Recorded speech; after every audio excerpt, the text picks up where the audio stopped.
అందరికీ వందనాలండి. కీర్తన 97 అధ్యాయం మనకు ఒక గొప్ప సత్యాన్ని గుర్తు చేస్తుంది. యెహోవా రాజ్యం చేయుచున్నాడు.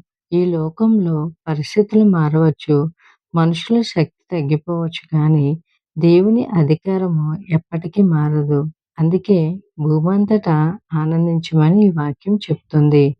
మన జీవితంలో ఎన్నోసార్లు చీకట్లు, భయాలు, సమస్యలు ఎదురవుతాయి. కానీ దేవుని సింహాసనానికి ఆధారం నీతి మరియు న్యాయం. అంటే ఆయన చేసిన ప్రతి పని సరైనదై సమయానికి జరుగుతుంది. ఈ అధ్యాయంలో మరో గొప్ప బోధన ఇస్తుంది. యెహోవాను ప్రేమించు వారలారా చెడుతనమును అసహ్యించుకొనుడి.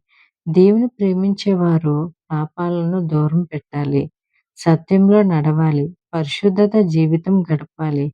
ఇంకా దేవుడు తన భక్తులను కాపాడుతున్నాడని వాగ్దానం చేస్తున్నాడు. మనుషులు విడిచిపెట్టిన దేవుడు తన వారిని ఎన్నటికీ విడవడు. కష్టకాలాల్లో రక్షిస్తాడు.